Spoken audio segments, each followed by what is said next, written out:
Good morning, everyone. Very hearty welcome to all of you.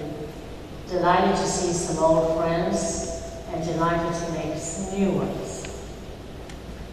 This is the 6th Women's Leadership Summit, and many of you know that every year we pick a theme. And the theme we picked this year is the courage to lead. Now, I don't know about you, but courage always brings up memories for me of courageous acts. And so I thought I might just tell you a little story.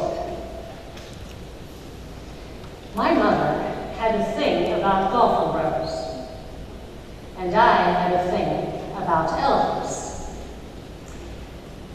When my mother was in her early 30s, she was diagnosed with severe pituitary problems, and there were only 2 hospitals in the world that could address this problem, and one of which was the Massachusetts General Hospital.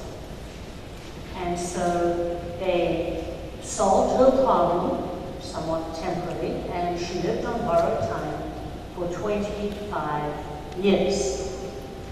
And as Jill mentioned, I was brought up in Johannesburg, South Africa, and I remember her saying to me, Annabel, if you ever leave South Africa, go to Boston and visit the Massachusetts General Hospital.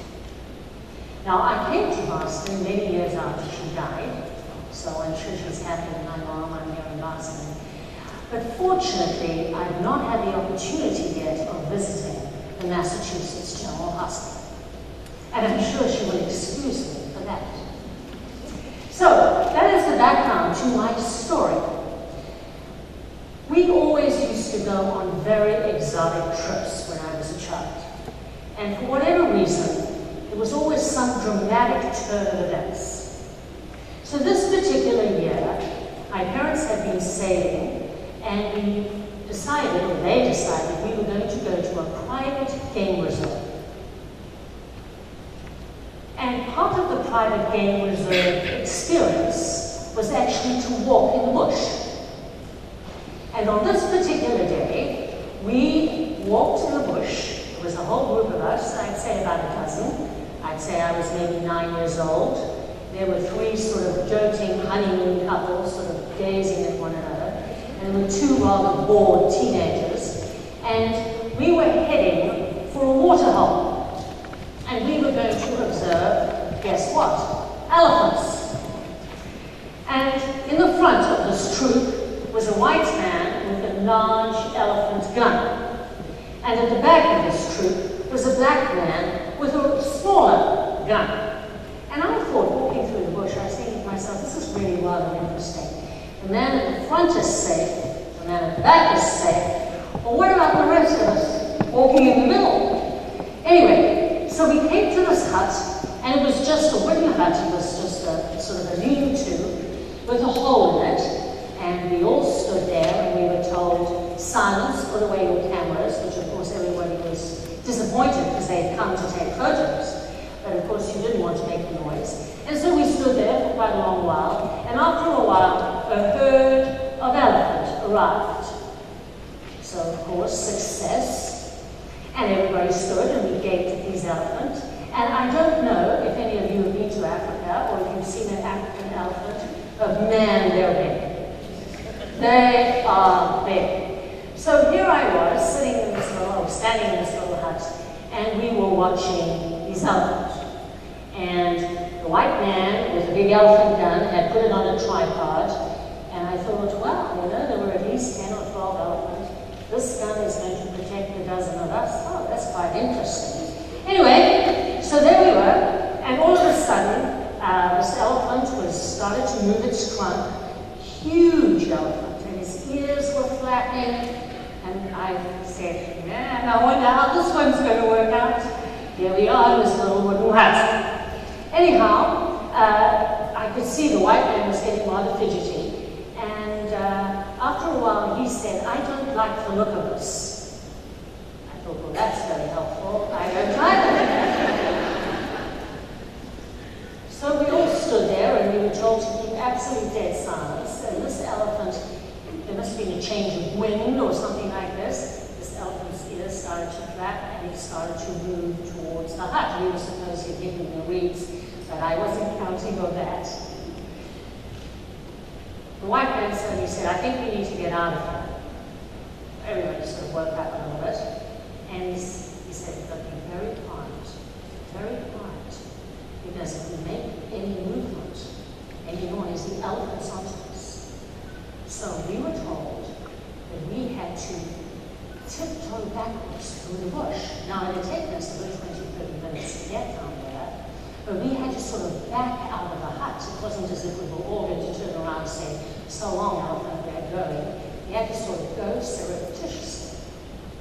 So this was really interesting. I was wondering how this one was going to work out. So here we were, tiptoeing out of the hut. And then we had to find our way back to the Jeep.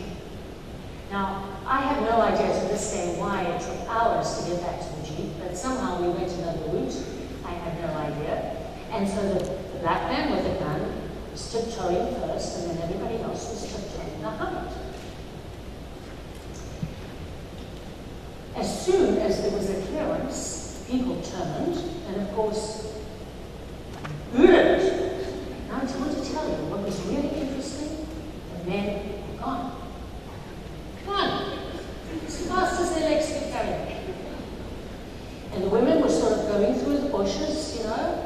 We were going through rushes, and my mother, because she had this fertility problem, was really very overweight, and one of her big sufferings in life was that she couldn't perspire, and it's about 100 degrees. So she and I brought up the rear end.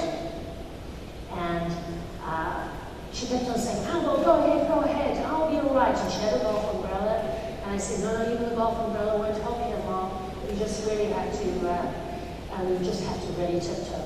So everybody went ahead, including my grandfather, whom I loved dearly, and eventually we got to the clear, and we tiptoed, and we got to where we could turn around, and we started walking upright and a little bit more carefully. And it was really quite interesting. My mother was really struggling, and but she wasn't going to show anything, but she was very, very everything. My mother was very, very everything, and one of the things, she was very stoic and very brave. Now, what was really interesting to me is in Africa, we have something called bilharzia. I don't know if any of you have heard of bilharzia. It's a terrible affliction. It's a little worm that lives in stagnant rivers and pools. And what this little nasty little worm likes to do is it likes to get into you, and it swirls in and it attacks your kidney.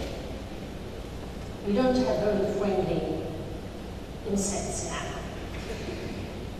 This is a really big problem, and 50 years ago, there wasn't really even, there wasn't really a vaccine or anything. Now we've sort of addressed the problem. So, but in those days, many people died. It was absolutely incurable.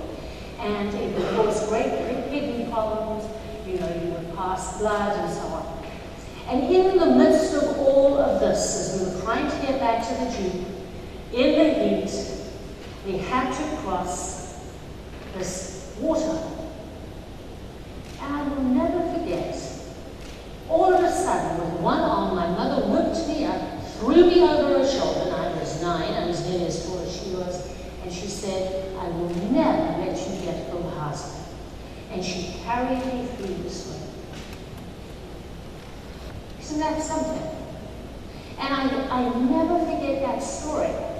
And that's, you know, the courage of a mother exceeds anything. And I celebrate all of you who are mothers, because I'm sure you face similar sort of things. Anyway, just to finish the story, eventually we got back to the Jeep. Of course, all the guys were sitting there. Oh, wasn't that a terrible experience? And everybody else sort of got back into the Jeep.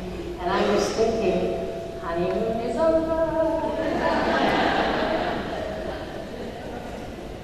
So, that's my story this morning, just to make us think about courage.